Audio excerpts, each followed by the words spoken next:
Muy buenas noches, reciban un cordial saludo. Mi nombre es Jordi Stein Sandoval Londoño y vamos a hacer la socialización frente a los avances que se llevan dentro de la relación de la construcción teórica y conceptual en el marco de la investigación que se está llevando. Como primera instancia, dar un poco a conocer la investigación que se está realizando, el cual lleva como título Formación de las normalistas para el desarrollo de las ideas psicolingüísticas en el lenguaje simbólico matemático, una mirada desde el curso de didáctica de la educación matemática.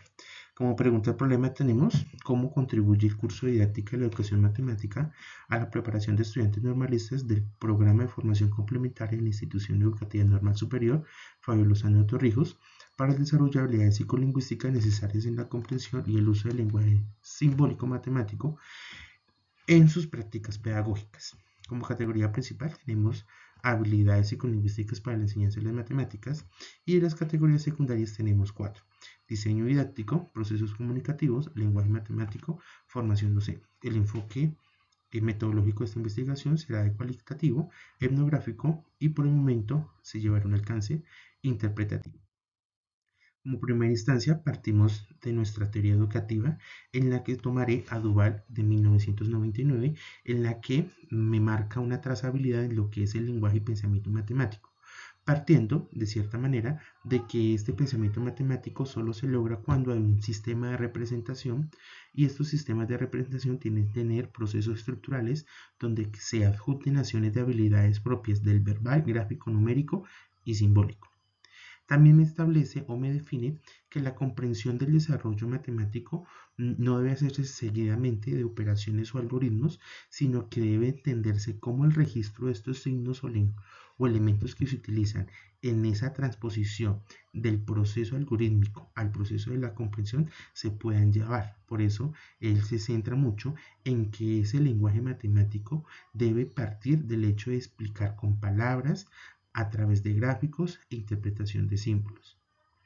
Es por ello que, digamos, este teórico me establece de que las habilidades psicolingüísticas estarán centradas en mirar cómo se puede entender, producir y traducir los enunciados matemáticos en diferentes formatos, estableciendo que puede ser verbal, gráfico, numérico o simbólico. Ahora, ¿qué nos aportaría este teórico para nuestra investigación? Nos aporta en establecer de que de cierta manera el proceso de formación del normalista no debe atender a los aspectos de contenidos, sino más bien al desarrollo de una competencia semiótica en la que se le pueda permitir entender cómo la construcción del lenguaje matemático prioriza entender situaciones de lo cotidiano, partiendo de lo, pues, por decirlo así, de lo técnico a lo general y, por qué no, a lo formal. Si pensamos dentro del discurso y la comunicación en matemáticas, tenemos estos tres autores que nos dan un aporte muy funcional a la investigación. Jiménez y otros en el 2025 establece que dentro del discurso de la comunicación matemática debe existir un repertorio lingüístico en el que el estudiante trate de comprender el lenguaje matemático desde su significado y no que memorice un proceso el cual no tendrá un sentido dentro del proceso de la operación o lo que él piense realizar al momento de ejercer un concepto matemático. Navarro en el 2025, él establece de que la matemática es una construcción social. Por tal motivo deben haber ciertas habilidades propias de la comunicación en la que a través del diálogo se puede argumentar, justificar, negociar e entender conceptos y significados dentro del aula. Espinosa Fuchs en el 2022 establece que este desempeño matemático debe estar ligada con mucha relevancia en función al lenguaje y cómo el vocabulario y la sintaxis del lenguaje que se está utilizando puede reforzar la construcción, digamos, de un componente estructural partiendo de la comunicación en la enseñanza de las matemáticas. ¿Qué podemos establecer de estos tres autores para la investigación? De que las habilidades psicolingüísticas deben estar marcadas en aspectos propios del acto comunicativo que tiene el estudiante en desarrollo de aula en el momento de estar priorizando un contenido matemático. Ahora bien, si establecemos el diseño didáctico de la formación de docentes, tenemos estos autores, los cuales establecen de que el lenguaje matemático debe ser un andamiaje que me permita entender la comprensión propia de los teoremas que se estructuran de los contenidos matemáticos. Isnawan y otros en el 2025 establece que mediante una estrategia como las estrategias de STEM pueden priorizar y digamos atender la actualidad de los estudiantes y cómo los sistemas de comunicación pues han ido cambiando y estos deben de ir cambiando en función a la didáctica que se utilice en la enseñanza de las matemáticas. Saber en el 2023 pues este plantea que estos aspectos pueden comenzar a evidenciarse,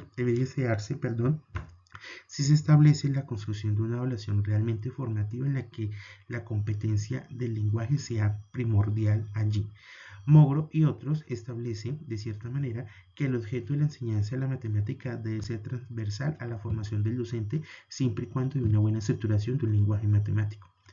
¿Qué resultado final podemos obtener de estos autores? Pues establecer de que si comenzamos a analizar el curso didáctica de la matemática, pues podemos mirar cómo el diseño, la construcción teórica, conceptual y de la práctica realmente dan atención a procesos comunicativos desde el lenguaje matemático. En las conclusiones tenemos estas 5 conclusiones en la que la primera parte del hecho de la que enseñanza de las matemáticas debe entenderse como un acto comunicativo semiótico, es decir, debe hacerse ejercicio de comunicación mediante los sistemas de representación y significado de los lenguajes que se utilizan, en este caso el lenguaje matemático, y no simplemente como una operación que aparta la construcción de la dialéctica en él.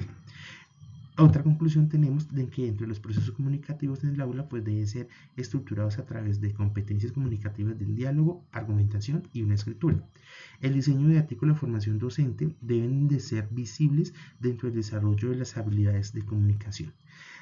Las habilidades psicolingüísticas deben centrarse en comprender, explicar, argumentar y traducir, para que este lenguaje matemático realmente sea como un objeto de enseñanza.